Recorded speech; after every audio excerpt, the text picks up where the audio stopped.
Rain lashed against the glass walls of the Plaza Hotel, turning Manhattan's skyline into a blur of silver and gold. Inside the penthouse suite, Ethan Cole raised a crystal glass of champagne, the bubbles catching the glow of the chandelier above. Across from him, Sabrina Voss's company's seductive PR executive laughed softly, her red lips brushing against the rim of her flute. The air between them shimmered with danger, perfume, and betrayal. He had told himself it was just a night to celebrate the deal that made him a billionaire again. A harmless escape from the pressure, from the baby cries echoing in his mind. "To freedom," Sabrina whispered, clinking her glass against his. Her eyes glowed like molten amber. Ethan didn't realize that, in that moment, freedom came with a price far beyond his wealth. His phone buzzed on the marble counter. A text from Claire's wife appeared briefly on the screen. "The baby has a fever. Please come home." He turned it face down. Sabrina's hand slid over his. Music thumped faintly from the adjoining room. And outside, thunder cracked. Hours later, the suite was quiet, scented with champagne and regret. Sabrina slept soundly under silk sheets while Ethan stood by the window, watching lightning crawl across the city. For a fleeting second, he thought of Claire's gentle voice, her tired eyes, the way she used to whisper, "I believe in you," before every big meeting. But belief had long been replaced by ambition. He convinced himself he'd make it up to her tomorrow. When dawn broke, he left the hotel, his head pounding, his tie loose around his neck. The streets of Fifth Avenue gleamed with morning rain. He stopped at a Starbucks, ordered a black coffee, and stared at his reflection in the glass-door expensive suit, hollow eyes, a stranger staring back. By the time he reached his penthouse, the air felt wrong. Too quiet. No lullaby from the nursery. No scent of baby lotion or fresh coffee. His gut twisted. "Claire?" he called out, his voice echoing off the walls. Silence. Then he saw at the crib, empty. The baby's blanket folded neatly on the rocking chair. His heart pounded as he noticed the envelope on the counter, her handwriting painfully familiar. He tore it open. Inside was a single page and the house key. The words were short, trembling, but clear. "Last night, while you were with her, our son's fever hit 103. I waited for you. I finally understood I was waiting for a man who doesn't exist." The key slipped from his hand, hitting the marble with a sharp, hollow sound. Rain streaked the window like tears. His phone buzzed again, Sabrina texting. Last night was unforgettable. Ethan sank to his knees, realizing the truth too late. His wife and newborn were gone, and so was everything that ever made him human. The elevator doors slid open to silence. Ethan stepped inside his Manhattan penthouse, a space once filled with warmth, laughter, and the soft hum of a baby's lullaby. Now, it felt like a mausoleum. The scent of baby powder lingered faintly in the air, mixing cruelly with the sterile chill of the marble floors. His expensive shoes clicked with every step, echoing through the emptiness that surrounded him. "Claire." His voice trembled. No answer. Only the low hum of the refrigerator and the distant rumble of thunder. He called again, louder this time, but the only reply was the hollow echo of his own voice. On the dining table sat a baby bottle half filled with milk, cold and untouched. Next to it, a framed photo of the three of them taken just 2 weeks ago in Central Park. Claire's smile was soft, tired, but radiant. Ethan's hand rested proudly on her shoulder. He remembered that day vividly. She had joked about how he never changed diapers. And he'd laughed, promising he'd start tomorrow. There would be no tomorrow. Not anymore. Panic surged through him. He grabbed his phone, dialing her number again and again, straight to voicemail. He called the hospital, no recent admissions. Called her best friend, no answer. Every second felt heavier, as if the walls were closing in. He stumbled into the nursery, a place Claire had painted herself in pale shades of blue and cream. The rocking chair creaked slightly, swaying from the draft of the open window. On the dresser, her wedding ring gleamed beside a folded note. The handwriting was hers, calm, deliberate, final. "Don't look for us. You've already chosen who you are." His breath caught. For the first time in years, Ethan Cole, the man who conquered New York's skyline, felt powerless. He sank onto the nursery floor, clutching the note. The city that once bowed to him now loomed like an indifferent giant beyond the glass. A knock startled him. He opened the door to find his assistant, Brian, holding a tablet. "Sir, we've got a problem," he said cautiously. "The press just published a piece about last night. Photos. You and Sabrina at the plaza." Ethan froze. "What?" Brian turned the screen toward him. Headlines blared. "Real estate tycoon celebrates with mystery woman while wife cares for newborn." Beneath it, a photo of Ethan and Sabrina laughing, champagne glasses raised, the city glowing behind them. His stomach twisted. Within minutes, his phone erupted, calls from investors, board members, journalists. His empire trembled. Years of reputation undone overnight. Sabrina had promised discretion, but she had also filmed everything. He could already hear her voice from the night before, sweet, practiced, dangerous. "Relax, Ethan. No one has to know." Now, everyone did. He stumbled toward the liquor cabinet and poured himself a glass of whiskey. His hands shook so badly the liquid splashed onto the counter. On the floor near the door lay a small blue sock, his son's. He picked it up, pressing it to his face, the smell of baby powder hitting him like a blade. For a moment, he imagined Claire standing there, whispering softly, "He needs you." But all he heard was the echo of his own choices. A storm gathered over the city, lightning streaking across the skyline like judgment. His reflection in the glass window looked foreign eyes, bloodshot, tie undone, face hollow.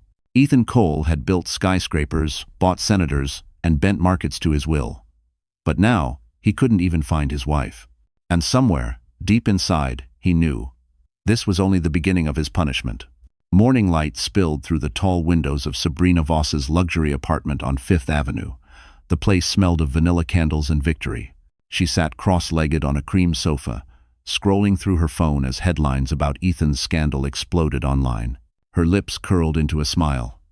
"Poor Claire," she whispered mockingly, stirring her oat milk latte. She never understood what kind of man she married. Ethan stood near the floor-to-ceiling window, his jaw clenched, staring down at the city that once worshipped him. Every news outlet was running the same story. Billionaire Ethan Cole's secret night at the plaza. Photos of him with Sabrina at the bar, laughing, touching her hand. His board was calling non-stop, his investors demanding an explanation. "This is your idea of discretion," he snapped. His voice echoed off the marble floors. Sabrina didn't even flinch. "Relax, Ethan. The media forgets faster than they forgive. A few donations. A few interviews about mental health and pressure.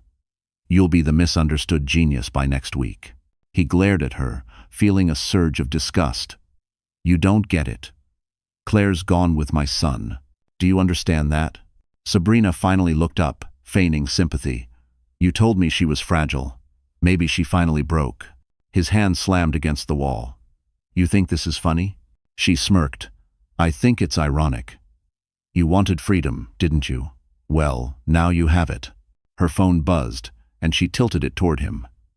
It was a message from an anonymous source. "Offer stands. $500,000 for the footage." Beneath the text was a blurred thumbnail, Ethan, shirtless, kissing her shoulder at the plaza. He froze. "You recorded me?" "Insurance, darling," she said smoothly, setting the phone aside. "You're not the first man to promise forever and deliver betrayal. I've learned to protect myself." He took a step toward her, rage flashing in his eyes. "Delete it." "Or what?" she whispered, standing up to meet his height. "You'll hit me? Threaten me? You might have scared your wife with that billionaire tone, but I'm not her. I'm the one who knows what you look like when you're weak." Ethan's breath came hard.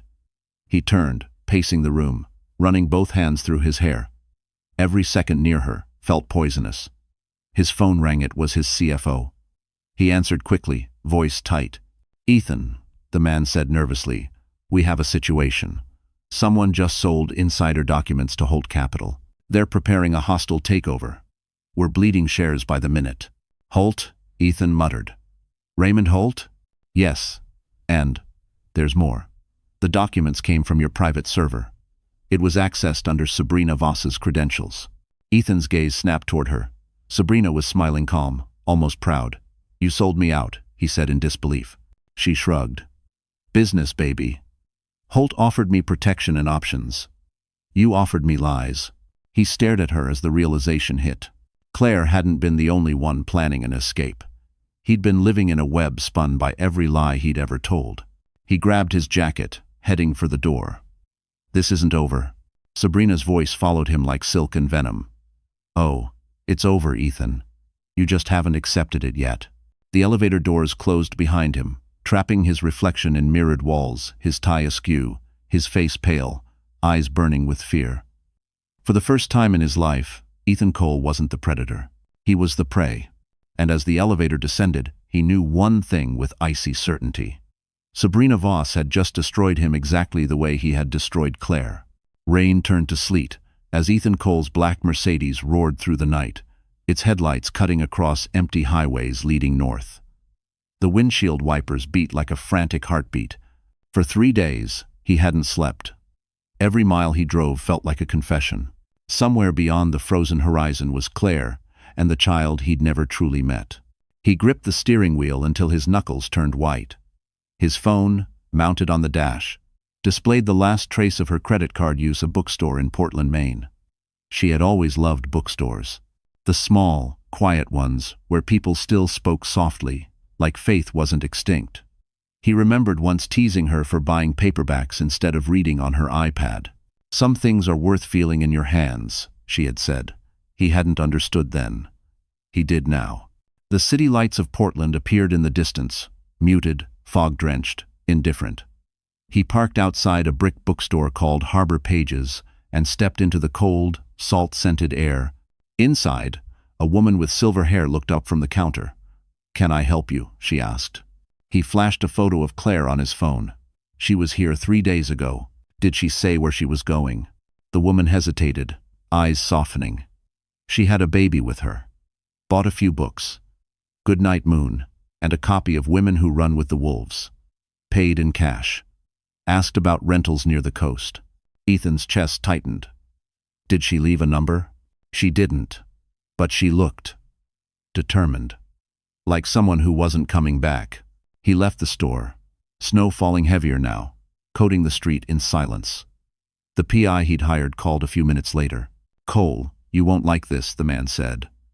"Your wife's car was found abandoned outside Rockport. No sign of her or the baby. Just this."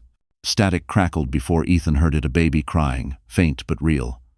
Where did that come from? Dashcam footage from a local delivery truck. Time stamped the same night she disappeared. She was talking to a man before getting into another vehicle. The plates are untraceable. A man? Ethan's pulse spiked. Who? We don't know yet. But whoever he is, he's smart. Every digital footprint of hers vanished an hour after she met him. Bank accounts emptied, phone wiped, GPS disabled. She didn't just leave, Cole, she erased herself. The call ended, leaving Ethan alone with the sound of wind howling off the Atlantic. He looked out toward the black waves crashing against the rocks, realizing that Claire hadn't run in fear she had planned this. Someone had helped her. Back in Manhattan, the world was feasting on his downfall. Sabrina had leaked another video clip, him whispering in her ear at the plaza. "The wife's asleep, baby," he'd said in that recording. A phrase now plastered across every tabloid headline. His board voted to remove him permanently. His accounts were frozen. Reporters camped outside his penthouse, shouting questions about Claire's disappearance. He ignored them all, staring at the single clue he had left, a baby sock found in her SUV. He kept it in his pocket now, like a confession he couldn't escape. At midnight, a new email appeared in his inbox. No sender, no subject line. Just one sentence. "You taught me that power can destroy everything. Now you'll learn what it feels like to lose it." Attached was a photo. Claire standing on a cliff by the sea, wind whipping her hair, their baby bundled in her arms. She looked strong, free, untouchable. Ethan's throat tightened. For the first time in his life, the man who had conquered Manhattan realized he might never win her back. Long before Ethan Cole became the ruthless name flashing across business magazines, he was just a broken man lying in a hospital bed, staring at ceiling tiles he couldn't count. 7 years earlier, a car accident had left him with 2 fractured ribs and a shattered collarbone. The night it happened, he'd been driving too fast through Manhattan rain, furious after losing a deal. Fate, cruel and calculated, had brought him to Mount Sinai Hospital and to her. Claire Morgan. She wasn't like the women Ethan was used to. No designer heels, no champagne laughter. Her hair was tied up in a messy bun, wisps falling across her forehead as she checked his IV. She smelled faintly of lavender and antiseptic. "You're lucky," she said, her voice calm but firm. "The car's totaled, but your heart's still beating. Try to keep it that way." He'd smirked through the pain. "You always talk to your patients like this?" "Only the arrogant ones," she replied, scribbling notes on his chart. For the first time in years, someone looked at him and didn't see money or power. She saw a man bleeding, scared, and stubborn. During his 3-week recovery, she became his anchor. They'd talk at night when the city outside went quiet. She told him about her childhood in Vermont, how she'd lost her mother to illness, how she worked double shifts to pay nursing school. He told her nothing about business, just his dreams of one day building something that mattered. On his last day, he tried to give her an envelope with cash, a thank you for her kindness. She pushed it back. "You can't buy gratitude, Mr. Cole. Some things you just feel." He'd watched her walk away, that quiet confidence burning into his memory. Months later, he showed up at her hospital with flowers and a simple request: coffee. She hesitated but said yes. That coffee turned into dinners, laughter, and long walks through Central Park. By the next spring, she was Mrs. Claire Cole. In the early years, their love was something sacred. They lived in a modest apartment on the Upper West Side, eating Chinese takeout on the floor, laughing about nothing. She used to draw little hearts on his napkins before he left for work. "Don't forget why you started," she'd whisper. But the higher Ethan climbed, the less he looked down to see who was holding the ladder. Now, sitting in the dark of a roadside motel in Maine, he replayed those memories like a confession reel. He could almost hear her voice. "You can't buy gratitude." The same woman who once healed him was now the one destroying him with surgical precision. His phone buzzed again, another blow. His attorney texted, "Your wife withdrew your name from the joint trust fund." The transfer went through to a C. Morgan Foundation. He stared at the message, realization sinking like ice. That was her maiden name. She hadn't run away. She had rebuilt her identity. She'd learned from the man who taught her everything about control and turned those lessons against him. He poured another drink, but the whiskey burned like truth. The woman he'd once saved had become the one saving herself.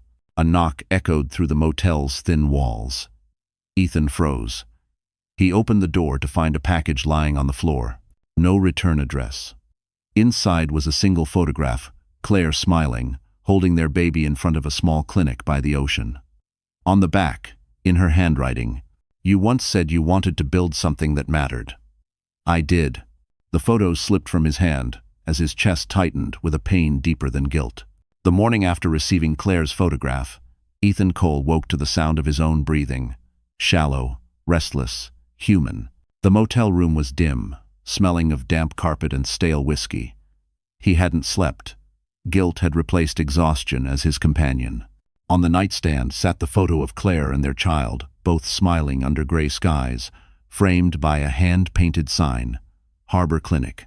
He picked it up again, studying every line of her face. There was something new in her eyes. Strength. A quiet, unshakable kind of power he'd never seen before. It terrified him. His phone buzzed. Sabrina's name flashed on the screen. He ignored it. It buzzed again, then again, until he finally answered. "What do you want?" he growled. "Relax," Sabrina purred. "Just checking in. You've gone off the grid. Bad for business." "There is no business anymore," he snapped. "Oh, there's always business," she said. "Especially when there's a child involved." Ethan froze. "What did you say?" Sabrina's tone shifted, soft, deliberate. "You think you're the only one with secrets, Ethan. You think your wife's the only woman who can disappear." He gripped the phone tighter. "If you're implying what I think you are—" "I'm not implying," she interrupted. "I'm telling you, I'm pregnant." Silence swallowed the line. It felt like a bullet had gone off behind his ribs. "That's impossible," he said quietly. "You're lying." "Maybe," she said, her smile audible through the phone. "But imagine what the tabloids would do with this story. Disgraced billionaire impregnates mistress while wife vanishes with newborn. It writes itself, doesn't it?" Ethan's knuckles whitened around the phone. "What do you want?" "A settlement," she said smoothly. $5 million. I'll disappear. Keep quiet. and the world never needs to know you're a monster twice over. He laughed bitterly. You really think I have that kind of money left? Holt's bleeding me dry. Lure. Oh, I know, she said. Which is why I also took the liberty of sending our little video to him. Let's just say he pays better than you do. The line went dead. Ethan stared into the cracked mirror above the sink. His reflection looked unfamiliar. Hollow eyes, days-old stubble, a suit that had once cost $3,000 now hanging loose on his frame. He saw the man Claire used to love, buried under arrogance and greed, and hated what stared back. A notification blinked across his phone. Breaking news. Raymond Holt expands holdings. Acquires Cole Realty subsidiary. It was official. The empire he built from nothing now belonged to the man who had once begged him for a job. The man who, rumor said, had dated Claire before she met Ethan.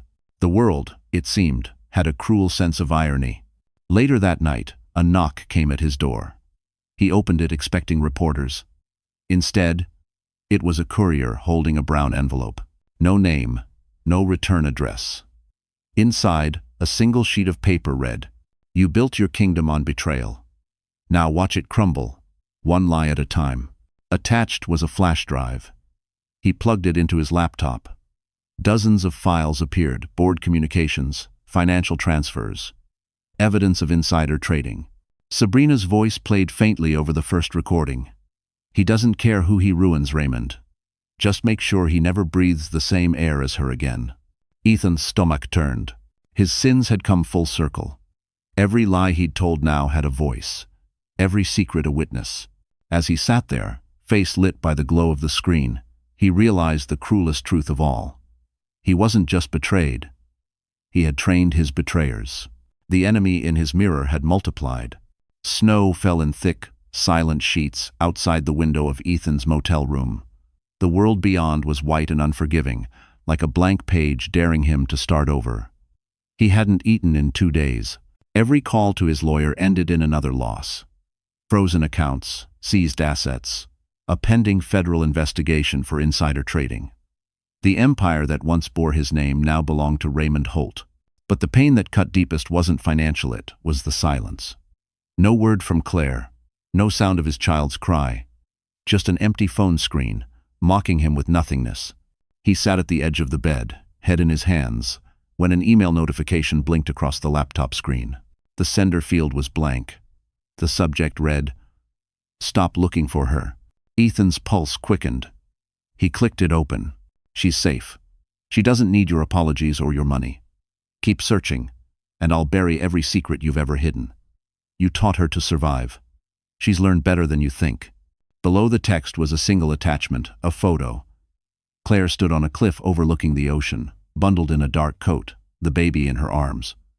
Behind her, a man stood slightly out of frame, broad shoulders. Familiar stance. Ethan zoomed in until his heart stopped. It was Michael Reed, Claire's older brother. Memories hit like shards of glass.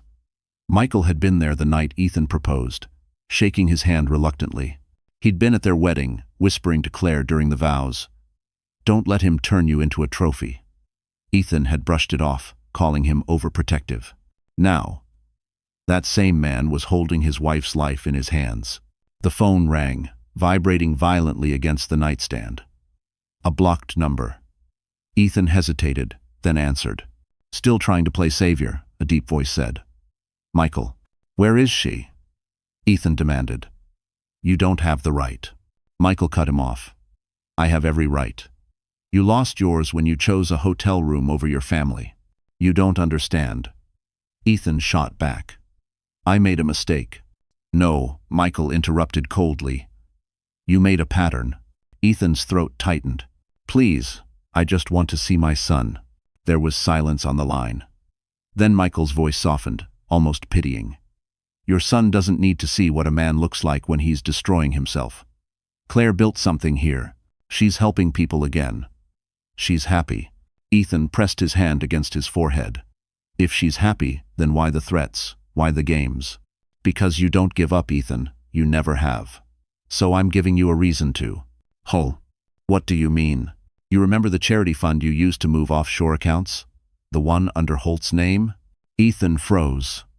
"That's sealed. Not anymore, Michael said. I have copies of everything.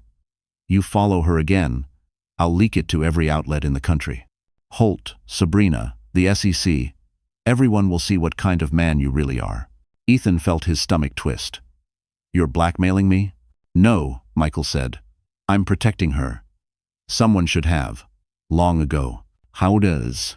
The line went dead. For a long moment, Ethan just sat there, staring into the darkness. The only sound was the wind rattling the thin windows. He finally understood. Claire hadn't disappeared out of fear. She had escaped under protection. She had allies, people who'd learned how to fight the monster he'd become. Outside, a black SUV idled across the street. A silhouette sat inside, watching. Ethan moved to the window, but before he could blink, the vehicle's headlights flared, and it drove off into the snow. He realized then that Michael wasn't bluffing. Claire was somewhere close, and every step Ethan took toward her would bring him face to face not with her forgiveness but with his own destruction. Manhattan looked crueler in winter light, sharp, metallic, soulless. Ethan Cole walked into his former office on Park Avenue like a ghost, returning to the scene of his own execution. Cameras flashed outside the revolving doors. Reporters shouted questions about bankruptcy, betrayal, and missing wives. He ignored them all. Inside, the marble lobby that once bore his initials now displayed a gleaming silver plaque. Holt Capital Realty. Raymond Holt had officially won. The receptionist, a young woman who once jumped to her feet when Ethan entered, now avoided his eyes. "Mr. Holt isn't available," she murmured. Ethan smirked bitterly. "He will be. Shen." He pushed through the glass doors of the executive boardroom. Holt stood at the head of the table, his salt and pepper hair immaculate, his expression calm. Beside him sat Sabrina Voss, draped in crimson silk, crossing her legs like she owned the world. "Ethan," Holt said, his tone smooth. "What a surprise. To what do we owe the pleasure?" "You sold me out," Ethan hissed. "You used her to destroy me." Sabrina's smile widened. "Correction. You destroyed yourself. I just gave the world a front row seat." Holt chuckled softly. "Don't be dramatic. It's business. You made enemies, Ethan. I just gave them an invitation." Ethan slammed a folder onto the table. "You think this is over? I know about the offshore accounts, the tax shelters, the backroom deals." "Ah," Holt interrupted, raising an eyebrow. "Those accounts no longer exist. Your wife's brother made sure of that." Ethan froze. "Michael?" Holt leaned forward. "He's sharper than you ever gave him credit for. A very capable man. Claire was smart to trust him." The room tilted. For a moment, Ethan couldn't breathe. They all knew. Claire, Michael, Holt, Sabrina. They'd built a fortress of revenge around him, brick by brick. Sabrina stood and sauntered over, her perfume suffocating. "You should have seen her, Ethan," she said softly. "She didn't cry, didn't scream. She just smiled. Told me she hoped I'd enjoy cleaning up the mess you left behind." "When?" He stared at her, eyes burning. "What do you want?" "Honestly," she whispered, "I already have it." At that moment, Holt tossed a file across the table. "You're finished, Cole. There's an active warrant for financial misconduct. I've already spoken to the SEC. When they come for you, I suggest you cooperate. For the child's sake." The child. The word hit him like a hammer. Ethan grabbed the folder and stormed out. His world, the skyline he'd conquered, was crumbling faster than he could comprehend. Outside, the wind cut through his coat as he walked down Fifth Avenue, the city lights blurring into streaks of gold and gray. He reached for his phone, desperate for something familiar, someone to trust. There was only one contact left worth calling. He dialed Claire's old number. To his shock, it rang once, then connected. A breath on the other end. No words, just the faint sound of ocean waves. "Claire," he whispered. "Please, just tell me you're safe." Silence. Then, quietly, a voice that wasn't hers. "Michael, I warned you," he said. "Now it's too late." The line went dead. Moments later, Ethan's phone buzzed with a new message. No number, no name, just a video. He clicked play. Sabrina, sitting in a hotel suite, toasting champagne toward the camera. "Congratulations, Ethan," she said. "You just lost everything twice." "Ho." The clip ended with a sound that chilled him, a baby crying faintly in the background. His blood ran cold. The walls of Manhattan, the empire he once ruled, now felt like a prison closing in. Every path he took led him deeper into the trap he'd built himself. And this time, there was no one left to blame. The ocean in Rockport was the color of pewter that morning, calm but cold, the kind of stillness that carried its own warning. Claire Cole stood by the window of a small seaside cottage, cradling her baby in her arms, as gulls wheeled above the cliffs. The wind rattled the glass panes, but inside the cottage it was warm, filled with the faint smell of salt, milk, and the cedar crib Michael had built by hand. For the first time in months, she could breathe. No cameras, no secrets, no Ethan. The little boy, named Noah, slept soundly against her chest, his soft breaths matching the rhythm of the waves. Claire traced the tiny curl of his hair and whispered, "You're safe now." Her voice trembled as if speaking the words might make them true. Life in hiding had become a strange kind of peace. The town was small, the kind where everyone nodded but never asked questions. To the locals, she was Miss Morgan, a quiet nurse who'd opened a free clinic for fishermen's families. She spent her mornings tending to children with frostbitten cheeks and her evenings watching Noah dream beside the fireplace. On the table near the window lay a copy of Women Who Run with the Wolves and a half-empty Starbucks cup brought from Portland, small tokens of the world she'd left behind. Every night, she wrote letters she would never send. Letters to Ethan. Letters to the woman she used to be. "You once said we could survive anything. You lied. But maybe your lies gave me the courage to save our son." She folded the letter neatly, adding it to a growing stack inside a wooden box. Then she looked out at the horizon. The same horizon Ethan would have to cross if he ever found her. Michael entered quietly, carrying a basket of supplies from town. His presence filled the room like calm water. "How's Noah?" he asked. "Sleeping," she said softly. "Like he belongs to the sea." Michael smiled faintly. "You should rest too." Claire shook her head. "Rest doesn't help when you dream of the past." He hesitated, watching her trace the window with her finger. "You did the right thing, Claire." He had everything: power, money, influence, but he never protected what mattered. "I don't want revenge," she murmured. "I just want peace." Michael sighed. "Peace comes when the guilty stop chasing you." But Ethan Cole doesn't know how to stop. As if summoned by his words, a shadow moved across the cliffs outside. A sleek black Mercedes was parked near the rocks, its engine off, the driver's side door slightly open. Claire's pulse quickened. "Michael," she whispered, stepping back from the window. He moved quickly, pulling her toward the back room. "Stay here. Don't open the door." She clutched Noah close, her heart hammering. Through the crack in the curtain, she saw Michael stride outside, the wind whipping his coat. He approached the car, peered inside, empty. Only a phone sat on the passenger seat, its screen cracked, still playing a faint audio loop, Sabrina's voice. "You just lost everything twice." "Sean." Michael cursed under his breath and threw the phone into the sea. When he returned, his face was pale. "They're watching again," he said. "We have to move." Claire swallowed hard. "How did he find us?" "He didn't," Michael replied. "Someone wants him to think he did." That night, after Michael secured the doors, Claire sat by the fire, rocking Noah slowly. The flames flickered over the letter she held, one she hadn't written yet. "If you ever find this, Ethan, I hope you've learned what love costs when it's built on lies." Outside, the tide rose higher, erasing footprints in the sand. The past was coming for her. But this time, she wasn't the one who would run. The city that once worshipped Ethan Cole now treated him like a ghost. His penthouse had been seized, his name erased from the skyline he built, and his face plastered on financial scandal headlines. Each morning, tabloids outside courthouse steps shouted his new identity, the fallen king of Manhattan. But Ethan barely noticed. He spent his days in a rented studio overlooking the East River, his nights drowning in silence. He didn't drink anymore. The whiskey bottle stood unopened on the counter, like a relic of another life. Instead, he wrote. Every night, when the noise in his head got too loud, he sat at his desk and wrote to Claire. The first letters were angry, desperate apologies mixed with pride. "You took everything, Claire. But maybe you were right to." Then came regret. "I was there. but I wasn't present. I thought providing was the same as loving. I thought success could fill the spaces where love once lived. And finally, sorrow.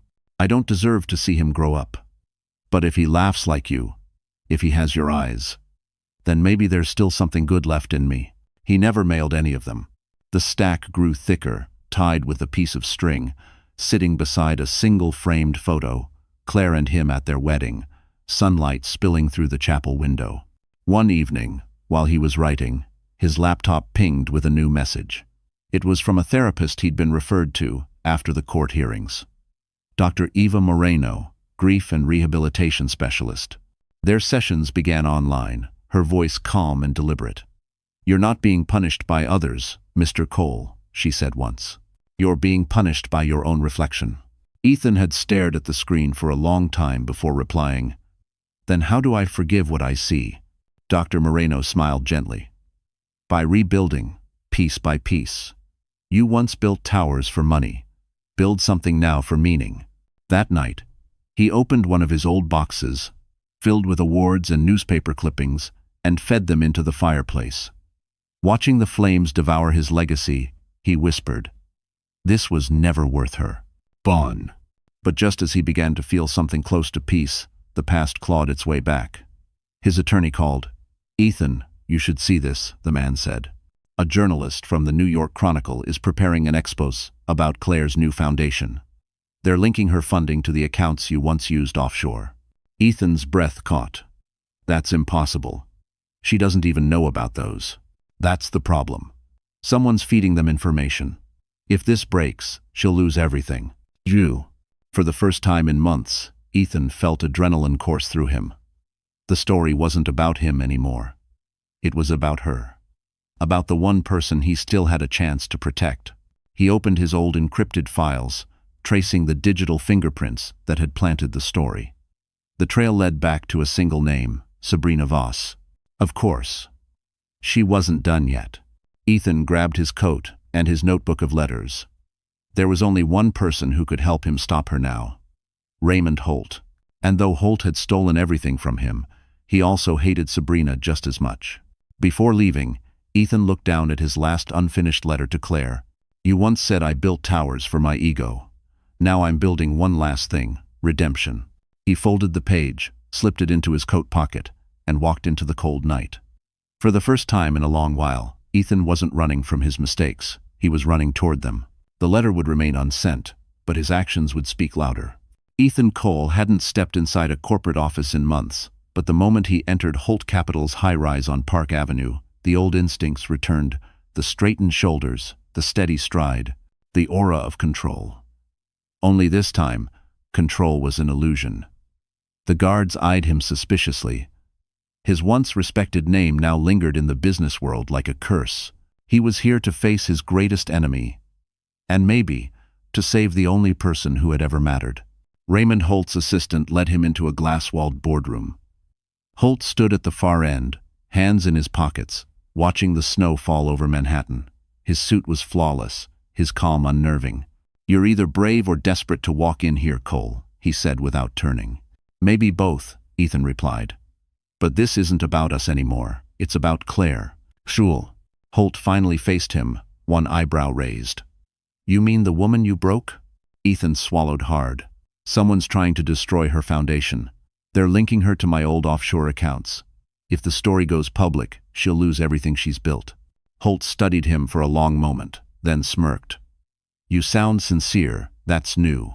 "I'm not asking for forgiveness," Ethan said. "I'm asking for help." Holt poured 2 glasses of whiskey and handed him one. "You're too late. The leak didn't come from me. It came from Sabrina Voss." Ethan's grip tightened. "She's working with someone." Holt nodded. "A senator's aide. They're blackmailing each other, using you as collateral. Sabrina's demanding $5 million to bury the evidence. Typical of her." Ethan's stomach twisted. "If this goes live, Claire's name will be dragged through the mud. She doesn't deserve that." Holt leaned closer, voice low. "Neither did I, when you stole her from me 7 years ago." "Bull." The words hit harder than Ethan expected. "You think I planned any of this? I think you were blinded by ego. But maybe, Holt hesitated, swirling the whiskey. Maybe you finally learned what it costs to be human. Then, help me, Ethan said quietly. Not for me, for her. Holt sighed. I'll make some calls. But if Sabrina's bluffing, she won't stop until someone stops her for good. Ethan left the building with his pulse pounding. Holt's words echoed in his head. The streets were slick with ice, neon lights reflecting off puddles like fractured glass. He walked for hours, his mind spinning with guilt and fury, until his phone buzzed. A message. From Sabrina Voss. Still playing hero? Meet me at the Langham. Midnight. Bring what's left of your soul. He arrived at the hotel just before midnight. Sabrina was waiting at the bar, dressed in black, eyes gleaming like polished obsidian. You look terrible, she said, sipping her martini. Redemption doesn't suit you. He sat across from her. You're dragging Claire into this now. She has nothing to do with you. Sabrina leaned forward. Oh, but she has everything to do with me. You left me for her long before you ever slept with me. Ethan frowned. What are you talking about? I wanted to be the woman who could save you, she said, her voice trembling slightly, for the first time, almost human. But she already was. You just didn't notice until it was too late. Shabi. He stared at her, realizing that beneath the venom, there was truth. I'll pay you nothing, he said. Release the files, and I'll expose myself. The world will know I lied, I cheated, I ruined her. But I'll also make sure everyone knows you did too. Sabrina's smirk faltered. You wouldn't. I already have, he said, standing. Check your email. Her eyes flicked to her phone. The color drained from her face as she read the subject line, Confession of a Broken Man, by Ethan Cole. He'd leaked his own story to the press before she could. For the first time, she looked small. You just burned your empire, she whispered. Ethan nodded. Exactly. Now you have nothing left to hold over me. He walked out of the Langham without looking back, the sound of her shattering glass echoing behind him. Outside, the snow was falling again, but for the first time, it didn't feel cold. The storm rolled in from the Atlantic like punishment itself, violent, relentless, and deafening. The sky above the Maine coastline was a bruise of gray and silver, waves slamming against the cliffs with the fury of something ancient. In the small seaside cottage, Claire Cole held her son close as thunder rattled the windows. Each crack of lightning illuminated the walls, where shadows danced like ghosts of her past. Michael burst through the door, soaked to the bone. The bridge is flooding, he said, setting a lantern on the table. We'll lose power soon. I've called the town, but the roads are already closing.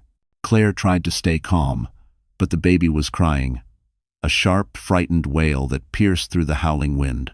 She rocked him gently, whispering, It's okay, Noah. Mommy's here. Yet even as she said it, she wasn't sure she believed it. The lights flickered once, twice, and went out. Darkness swallowed the room. The only sound was rain hammering the roof. Michael lit the lantern, the golden glow trembling in his hand. We'll have to ride it out, he said. The generator's down. Claire nodded, clutching Noah tighter. How bad is it? Bad enough that no one's coming until morning. He looked at her, hesitating. You should get some rest. But sleep was impossible. Every gust of wind sounded like a warning. Every creak of the wood reminded her that danger had a way of finding her, even in the most hidden places. She sat by the window, staring at the ocean that had both sheltered and imprisoned her. Then, in a flash of lightning, she saw it. Headlights cutting through the rain, a car crawling along the flooded road. Michael, she whispered. Someone's out there.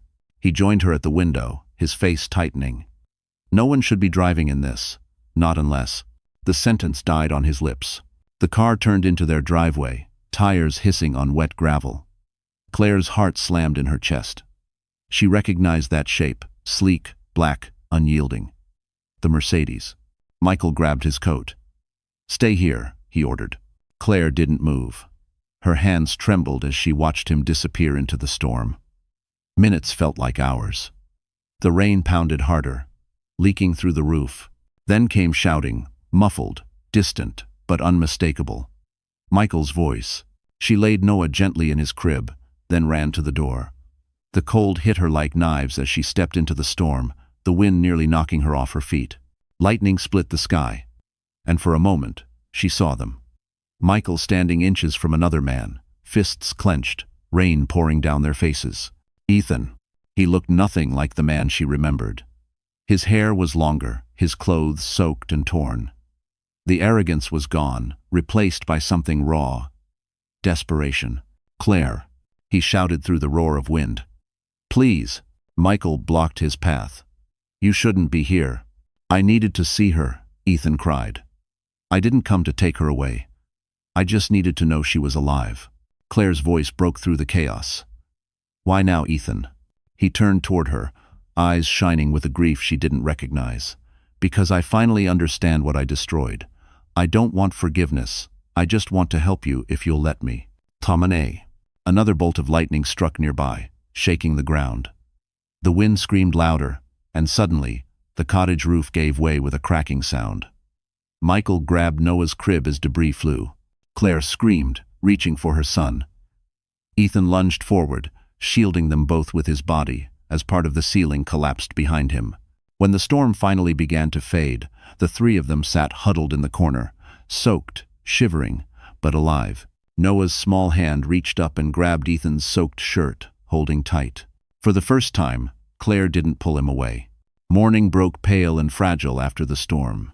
The sea was calmer now, though broken branches and debris littered the shore. Inside the damaged cottage, the smell of wet wood and smoke lingered. Claire sat by the fireplace, her son wrapped in a blanket against her chest. Across the room, Ethan stood silently, drying his hair with a towel. The bandage on his arm was fresh. He'd been cut saving them from the collapsing roof. Michael leaned against the wall, glaring at him. "You shouldn't have come," he said flatly. Ethan's voice was low but steady. "You think I planned to show up in a hurricane? I didn't even know she was here until the road signs disappeared behind me. I just drove north until I couldn't anymore." Michael scoffed. "And what? You thought you'd show up, play the hero, and she'd forget everything you did." "Stop," Claire said quietly. Both men turned toward her. Her voice shook, but her eyes were firm. "No more fighting. Not here. Not in front of him." She looked down at Noah, who had fallen asleep against her shoulder. "He's seen enough storms already." Ethan took a step closer. "Claire, I didn't come for pity or forgiveness. I came because I needed to face what I did, to see what I destroyed." "So." She looked up at him, her face pale in the morning light. "Destroyed is the right word," she said softly. "Do you know what it's like to sit alone with a newborn, praying a fever will break while your husband's phone goes to voicemail? Do you know what it's like to realize the man you trusted would rather be seen with someone else than hold his child?" Ethan's voice cracked. "Every day since, I've replayed that night. Every call I ignored, every lie I told. I don't deserve your forgiveness, I know that. But please, let me at least help now. Let me be a father to him." Michael stepped forward. "You think you can just walk back into her life and play dad? You're lucky I haven't thrown you back into that storm." Ethan didn't flinch. "You don't have to like me. Just let me try to do one thing right." Claire's eyes glistened. "You can't undo what's been done." He nodded slowly. "No. But maybe I can stop more pain from coming." He reached into his coat and pulled out a folder, soaked but intact. "Sabrina's trying to destroy you. She's feeding the media false information about your foundation. She's tying it to my old accounts. I came to warn you before it's too late." Michael grabbed the folder, flipping through the pages. "This could ruin her." Claire's face paled. "She's doing this to hurt me?" Ethan shook his head. "To hurt me. You're just collateral damage. Just teen." For a moment, silence filled the room except for the crackle of the fire. Claire stood and walked toward him, her bare feet silent on the wood floor. "You could have sent a lawyer. You didn't have to come yourself." "I couldn't let someone else protect you again," he said simply. Something in his tone broke her guard, if only for a second. He looked exhausted, his once proud shoulders slumped, his hands trembling slightly. This wasn't the man who had abandoned her for luxury. This was a man stripped bare of everything but regret. Michael's voice softened. "If this leak goes public, the feds will investigate her too." Ethan nodded. "That's why I need to go back to New York. I'll take the blame. I'll sign whatever confession they want. She and the baby stay untouched. Claire blinked back tears. You'd ruin yourself for us? He smiled faintly. That's the easiest decision I've ever made. Pauline. Outside, the gray sky began to clear, light spilling through the broken window. Claire watched him leave the cottage and walk toward his car, the ocean wind whipping through his hair. For the first time, she didn't feel hatred, only the ache of something that still refused to die. The drive back to Manhattan took Ethan 10 hours through endless gray rain. Every mile felt heavier, a countdown to whatever reckoning waited at the end of the road. Holt had warned him. Once he confessed, there would be no going back. But Ethan wasn't thinking about his empire anymore. He was thinking about Claire, a trembling voice, her eyes filled with both fury and something dangerously close to compassion. When he reached the city, the skyline didn't feel like home. It looked like judgment. His old penthouse, once a beacon of wealth and pride, now sat dark and empty. He checked into a cheap hotel on the Lower East Side and spent the night drafting a confession, one that would clear Claire's name and expose his own crimes. He wrote slowly, deliberately. I, Ethan Cole, acknowledge that I falsified company accounts to protect my personal holdings. The Claire Morgan Foundation had no knowledge or involvement in these transactions. Any accusations against Claire Cole are the result of my deceit alone. When he finished, he signed it and stared at the page until the ink blurred. The next morning, he handed the confession to a journalist from the Chronicle. Print it, he said. Everything. The woman looked startled. You're sure? This will destroy what's left of your reputation. It's already gone, he replied. But maybe it'll give her a chance to live. By noon, the story was everywhere. Ethan Cole confesses to financial fraud, exonerates his wife. The same networks that once celebrated his rise now devoured his fall. Reporters camped outside the courthouse, his name trending alongside words like shame and betrayal. That night, he sat on a park bench near the river, the city lights reflecting in the black water. His phone buzzed with dozens of messages, lawyers, former partners, old friends begging him to retract his statement. He ignored them all. Then, one text appeared from an unknown number. You shouldn't have done this. M. Michael. Ethan hesitated, then replied, Tell her it's over, she's free. A few minutes later came the response. She already was. He closed his eyes, breathing in the cold wind that cut through his coat. Somewhere, he hoped Claire was asleep, her son safe beside her. That thought alone made the ruin worth it. But the universe wasn't finished with him yet. Just past midnight, his phone rang again. This time, it was the hospital in Rockport. The nurse's voice trembled. Mr. Cole, your son was admitted an hour ago. High fever, severe infection. Mrs. Cole requested you be notified. Ethan's blood ran cold. Is he Fenny? He's stable, but it's critical. The nearest pediatric surgeon is in Boston. We're arranging emergency transport. He didn't think. He just ran. 6 hours later, he was in the hospital corridor, disheveled, out of breath, and terrified. Through the glass window of the small intensive care unit, he saw Claire sitting beside Noah's bed, holding the boy's hand. The machines beeped softly, fragile reminders of how thin the line between life and loss really was. She looked up when she felt his presence. Their eyes met through the glass. For the first time, there was no anger, only exhaustion, fear, and something deeper neither could name. He pushed open the door, and Claire didn't stop him. He walked to the bedside and gently touched his son's tiny arm. Hey, little man, he whispered. It's Dad. Noah stirred slightly, his eyelids fluttering. Claire's voice was soft but unsteady. He kept calling for you in his sleep. Ethan swallowed hard. I'm here now. The doctor entered, explaining the situation in a rush. Noah would need immediate surgery. Ethan turned to Claire. Let me handle it. I'll pay for everything. Please, just let me do this one thing right. Friam. She nodded slowly, tears spilling over. Just don't disappear again. He met her gaze. Never. That night, Ethan stayed awake beside the hospital bed, his hand over his son's. Every beep of the monitor was a reminder of the life he almost lost twice.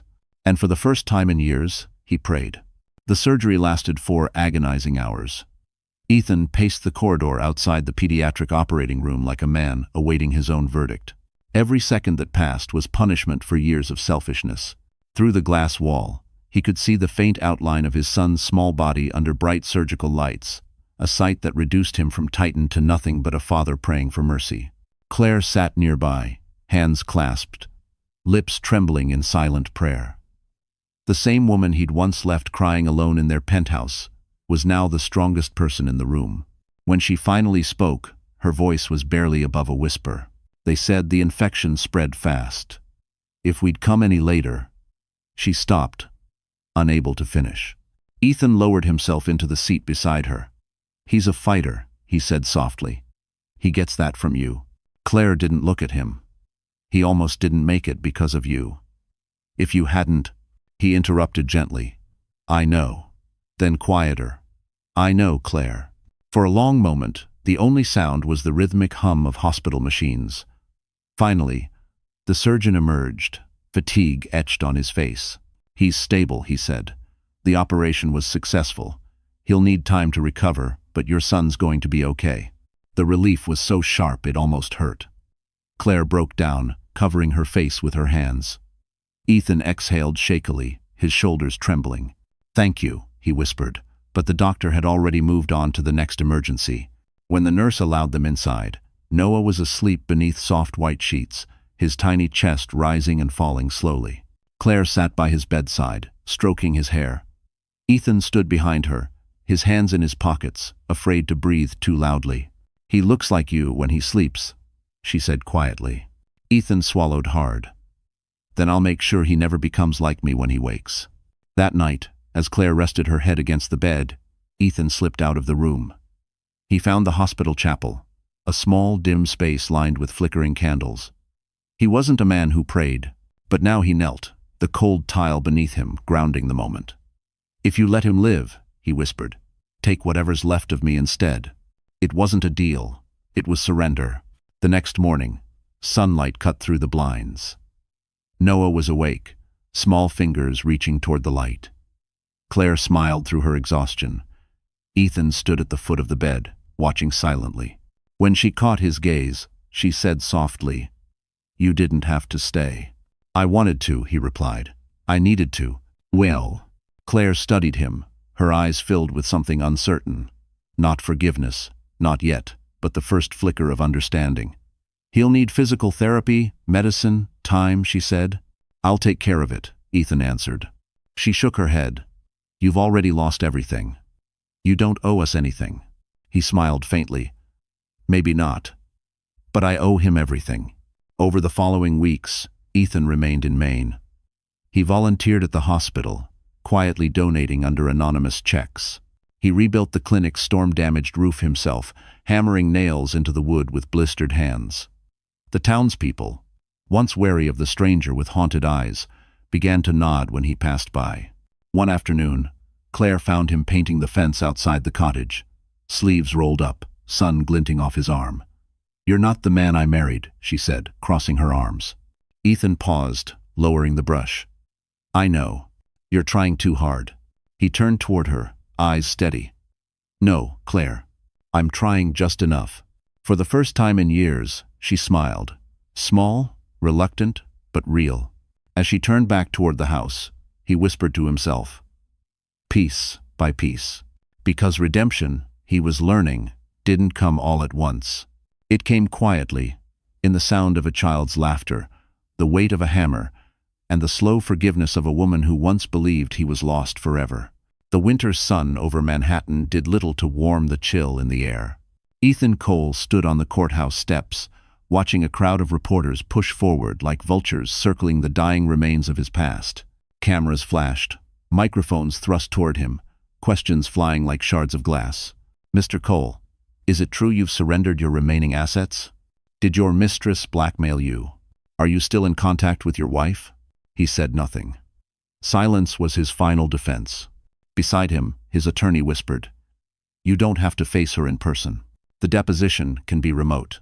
Ethan shook his head. "No, I need to see it end." Inside, the courtroom was cold and sterile, filled with murmurs. At the defendant's table sat Sabrina Voss, immaculate as ever, but the glamour was cracking. Her once flawless skin was pale, her eyes rimmed red from sleepless nights. She wore confidence like a costume now, one she could no longer afford. When the judge entered, all noise died. The prosecution began laying out evidence, screenshots, emails, financial transfers. Sabrina's voice, recorded on a phone call, played through the speakers. "If he doesn't pay, I'll make sure his wife's foundation burns with him." A gasp rippled through the room. Even Sabrina flinched. Ethan watched her face carefully, but there was no satisfaction in seeing her crumble. Only exhaustion. She had been the mirror to his own worst self, greedy, manipulative, hollow. When it was his turn to testify, Ethan rose slowly. "I'm not here to destroy her," he said quietly. "We both built our lives on deceit. The difference is, I stopped." The judge raised an eyebrow. "And why should the court believe that, Mr. Cole?" "Because I've already lost everything worth lying for." Sabrina's attorney tried to counter, but the evidence was overwhelming. The leaked files, the blackmail payments, the offshore accounts under her name. It all painted the same picture. By the time the closing statements ended, Sabrina's mask had fully shattered. When the verdict came, guilty on charges of extortion and corporate fraud, she didn't cry. She just stared at Ethan, eyes glistening, lips trembling with something between hatred and sorrow. As the guards led her away, she turned to him and whispered, "You think you've won, but redemption doesn't erase who you were." He met her gaze calmly. "No, but it lets me start over." So, outside, the press swarmed again, but Ethan ignored them. He walked down the steps into the biting wind, the first flakes of snow drifting through the city. He passed a Tiffany window display, glittering rings under soft yellow light, and thought of Claire's wedding band, the one she had left on their kitchen counter the night she vanished. That evening, Holt called. "You made the right move," he said. "She'll serve time. The story's fading. Claire's name is clean again." "See, I didn't do it for headlines," Ethan said. "I know. But the world loves a redemption arc. People are already calling you the man who burned his empire to rebuild his soul." Ethan almost laughed. "I'm not rebuilt. Not yet." After hanging up, he looked out at the skyline glowing beneath the snow. He thought about Maine, the quiet waves, the little clinic, his son's laugh. For the first time, the city that once defined him felt small. A week later, a letter arrived at Claire's cottage. No signature, just a single sentence written in Ethan's handwriting. "She's gone. You're free." Claire read it twice, her fingers trembling. Then she folded it neatly and tucked it into the wooden box where she kept the unsent letters, her silent archive of everything they had survived. Outside, the tide rolled in gentle and steady. And somewhere miles away, a man walked alone through the snow, no longer running from his past, only toward the possibility of grace. Spring came late to New York that year. For months, the city had worn a coat of gray, but on this morning, sunlight spilled across the streets like a promise. Ethan Cole adjusted his tie in the mirror, almost not recognizing the man staring back. No longer the billionaire in tailored Tom Ford suits. No longer the tabloid disgrace. The newspapers now called him something different, the man who rebuilt with honor. It had been 6 months since Sabrina's conviction. 6 months since Ethan walked away from the world that worshipped money and applause. In that time, he'd sold his last property, liquidated what remained of his shares, and donated every cent to the Noah Foundation for Children's Health, named after his son. The board of directors of Mount Sinai Hospital had invited him and Claire to speak at the opening ceremony of the new pediatric wing. He hadn't seen her in person since Maine. Letters had replaced words, their messages slow and cautious, full of wounds stitched but not yet healed. Now, standing backstage in the gleaming marble lobby of the hospital, he felt his pulse quicken as the announcer said her name. "Please welcome Claire Morgan Cole, founder of the Harbor Clinic and co-chair of the Noah Foundation." Applause filled the hall. She stepped up to the podium, radiant in a simple navy dress, her hair falling loosely over her shoulders. She didn't look like the woman he'd left behind. She looked like the woman she was always meant to be. Claire began to speak, her voice steady, measured. "When we built this wing, it wasn't just about saving lives. It was about rebuilding faith in ourselves, in compassion, in the idea that people can change." She paused, then looked directly at him through the crowd. "Even the ones who've lost everything. The audience murmured softly. Ethan's throat tightened. For a moment, the world fell silent between them. When it was his turn, he walked up to the podium slowly, hands slightly trembling. "I've spent most of my life building things that touch the sky," he said. "Skyscrapers, companies, empires. But they all collapsed because I forgot what mattered on the ground. My wife reminded me, through her strength, her silence, and her mercy, that the greatest legacy a man can leave isn't made of steel or glass. It's made of forgiveness." There was no applause at first, only stillness, the kind that meant people were listening. Then the sound grew, wave after wave, until the entire room stood in ovation. After the ceremony, he found Claire standing alone by the hospital's rooftop garden. The city stretched out below them, bathed in gold. Noah played nearby with a nurse, laughing, the kind of laughter that once seemed impossible. "You spoke beautifully," she said without turning. "I meant every word," he replied. Claire looked at him, her expression unreadable. "People are calling you a hero now."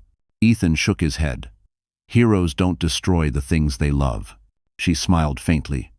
"Maybe heroes are just people who learn too late but still try." They stood in silence, the wind brushing past them. Then she said, softly, "I didn't think you'd come today." "I had to," he admitted. "I needed to see the life you built without me." Claire turned toward him fully. "It wasn't without you, Ethan. It was because of you. Because losing you forced me to become someone stronger." Her honesty cut deeper than any insult ever could. Yet it also healed something in him. As the sun began to set, the three of them, father, mother, and child, stood together for the first time without fear. Claire reached out, her fingers brushing his hand.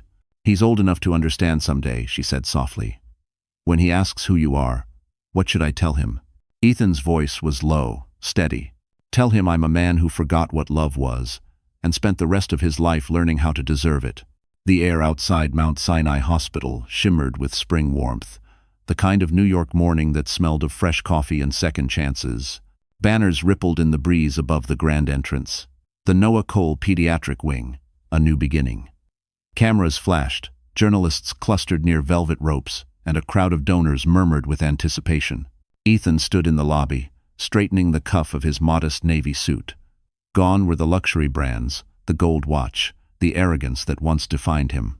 The man in the mirror now carried quiet strength, and the faint lines of someone who had paid in full for his mistakes. He had been invited, not as a CEO, but as the man who helped fund a vision born from regret and rebuilt with purpose. "Mr. Cole," a volunteer said, handing him a program. "You'll be seated in the second row, Mrs." Cole insisted. For a moment, he froze. Mrs. Cole. Hearing the name spoken aloud struck something deep and fragile inside him. He nodded silently, following the usher toward his seat. At the front of the room, Claire stood behind a podium, her calm presence commanding attention.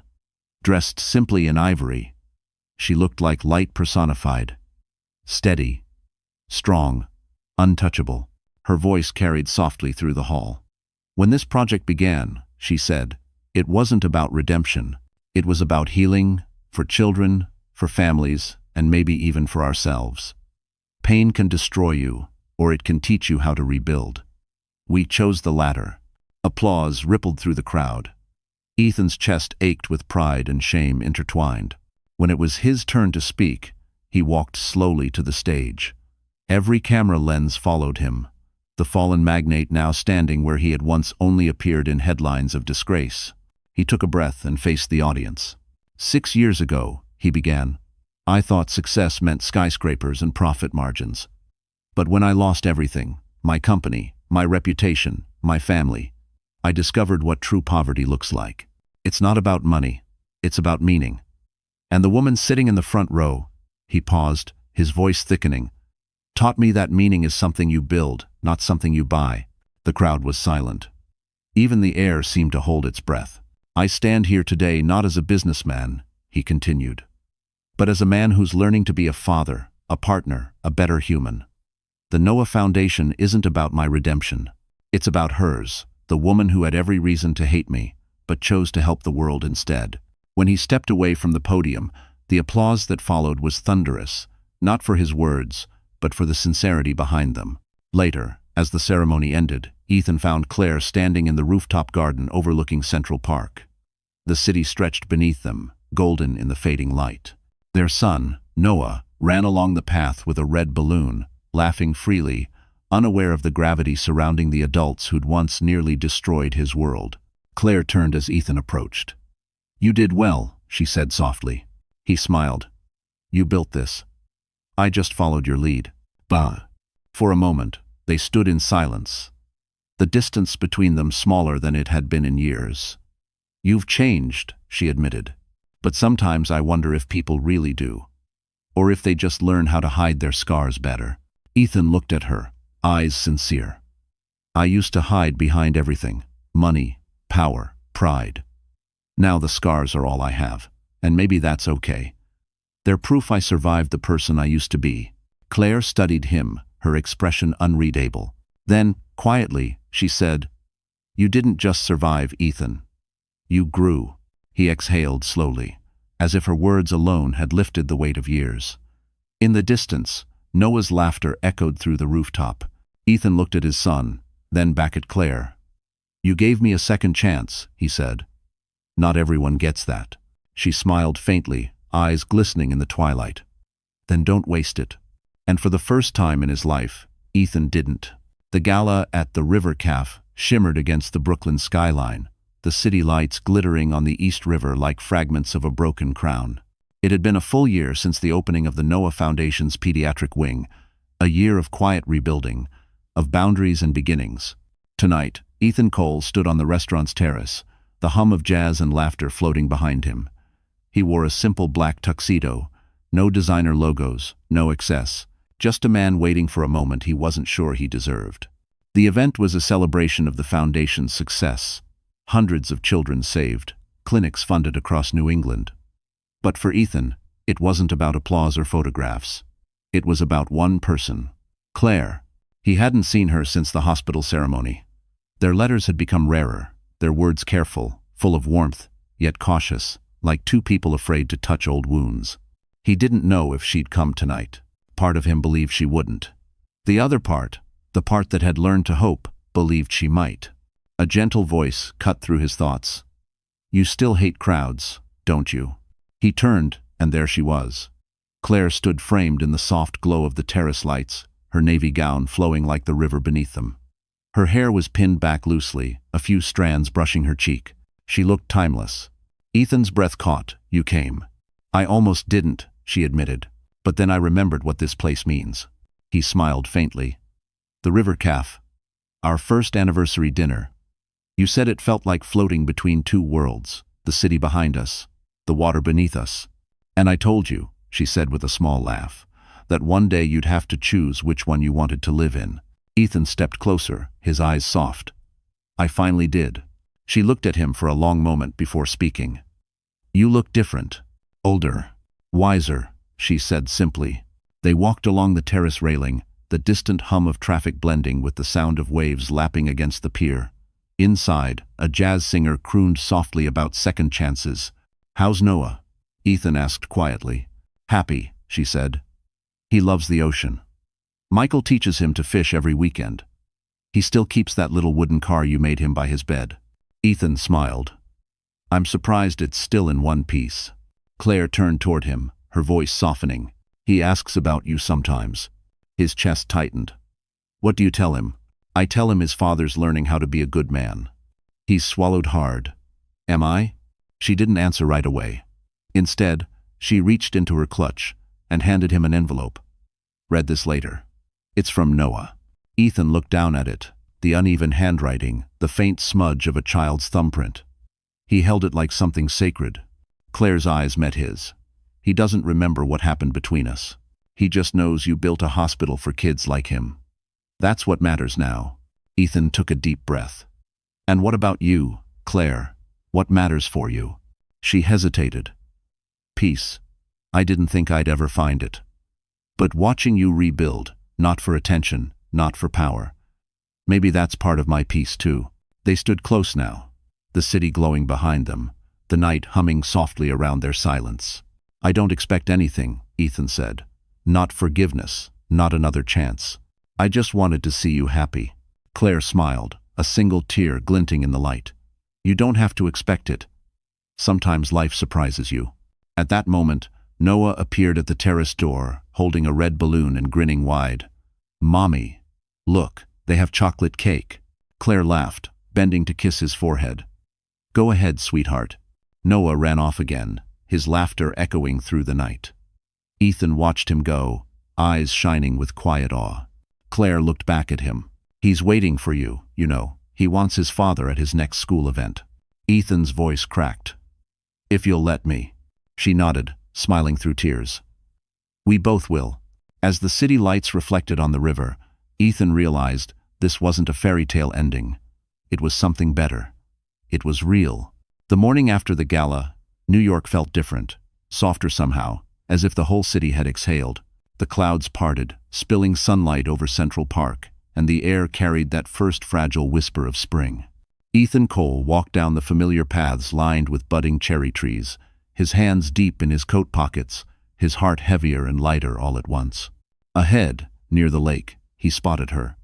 Claire sat on a weathered bench, her hair catching the sunlight, a paper cup of coffee in her hands. She looked peaceful, not the fragile peace that comes from running, but the kind born after surviving every storm. Beside her, Noah knelt by the water, tossing breadcrumbs to ducks, his laughter echoing through the still air. Ethan paused for a moment, simply watching them. The scene was so simple, so pure, it almost hurt.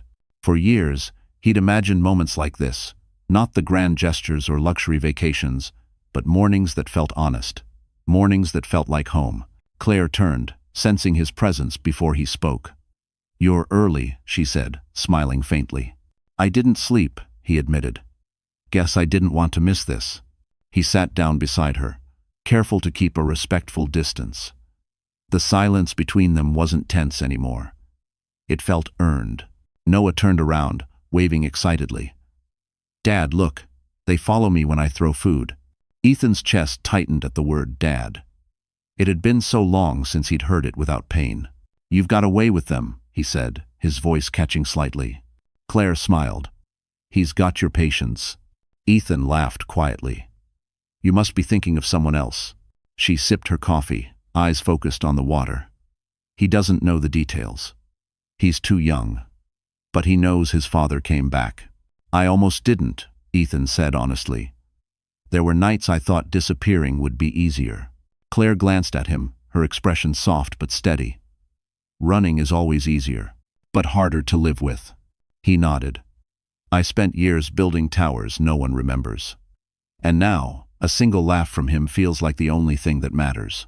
Claire looked at him for a long time, then said, You've changed, Ethan. Truly changed. I'm trying, he said. Every day. She exhaled, eyes glistening. Do you ever wonder what would have happened if that night hadn't broken everything? Ethan's voice was low. We'd still be pretending to be happy, and I'd still be too blind to know what I was losing. She smiled sadly. Maybe we had to fall apart to become who we were meant to be. The wind shifted, scattering petals from the cherry trees. Noah ran toward them, laughing as the petals clung to his hair. He threw himself into Ethan's arms, giggling. Dad, are you coming to my school show next week? Ethan held him close. Wouldn't miss it for the world. Bye. Claire watched them, her hand unconsciously brushing the spot on her finger where her wedding ring used to be. I don't know what the future looks like, she said softly. But I know this. I'm not angry anymore. Ethan looked up, eyes wide. You're not? She shook her head. Anger kept me safe. But forgiveness, it's what finally set me free. He couldn't speak. The weight of her words sank into him deeper than any punishment ever had. Noah tugged at Claire's sleeve. Mommy, can Daddy come home for dinner? She hesitated, then looked at Ethan. Would you? He nodded slowly, his voice breaking. I'd love nothing more. As they walked toward the park exit, sunlight glinted off the lake, turning the water to gold. Claire reached for Noah's hand. Then, after a pause, reached for Ethan's too. It wasn't a grand reunion. It was something far rarer, the quiet, trembling rebirth of trust.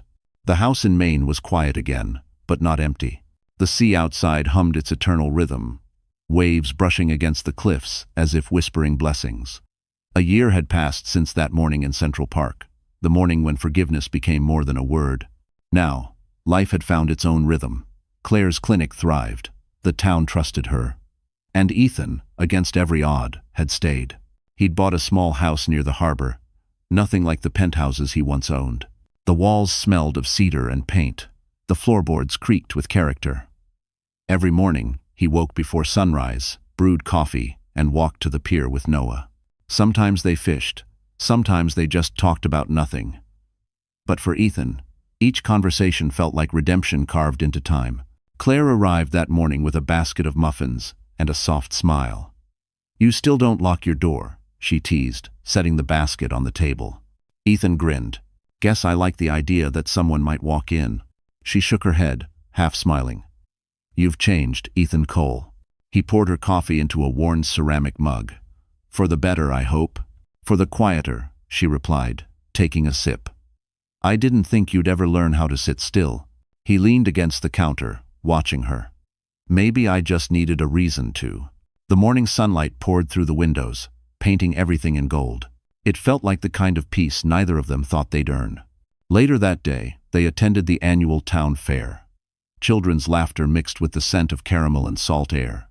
Noah ran ahead with a wooden airplane in his hands, a toy Ethan had carved himself. Claire walked beside him, the distance between them smaller now, natural.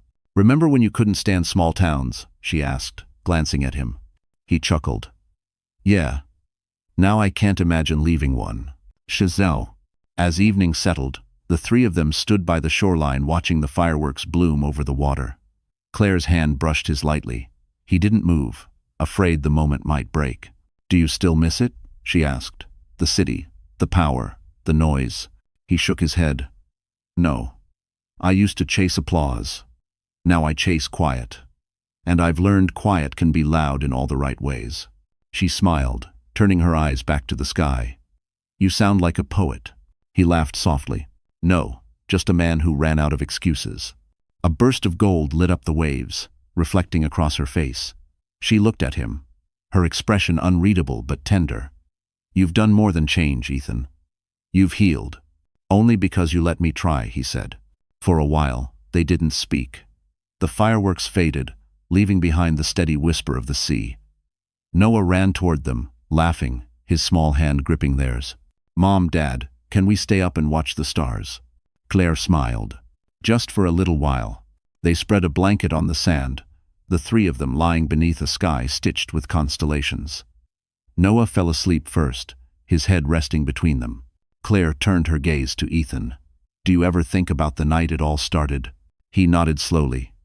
"All the time. But I don't hate it anymore. Because it brought me here."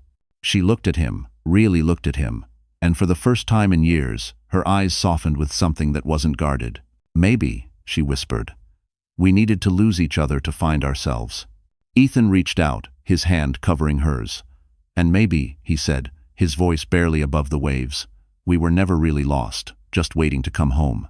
The tide moved closer, kissing the edge of the blanket, as if sealing their words in salt and light. Above them, a final streak of gold crossed the sky. Fleeting, but bright enough to believe in again. So, that's how our story ends. If you're still here, my friend, then something in this journey must have touched you. Maybe not the drama, but the quiet truth behind it. Because at its heart, this wasn't just about betrayal, loss, or redemption. It was about what Marcus Aurelius once wrote: "The soul becomes dyed with the color of its thoughts." Ethan learned that no empire, no wealth, no power can heal a heart that refuses to face itself.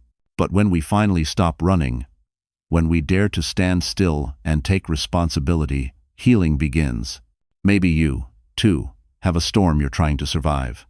Maybe forgiveness feels impossible right now. But remember what the Stoics taught. Pain isn't punishment. It's preparation. We grow stronger not by escaping what broke us, but by learning how to rise from it. So if this story moved you, even a little, give it a like. Share it with someone who needs hope. And subscribe to stay with us for more stories that remind you. No matter how far you fall, you can always rebuild, one honest step at a time. Because redemption, my friend, is never too late. It just begins the moment you decide to begin again.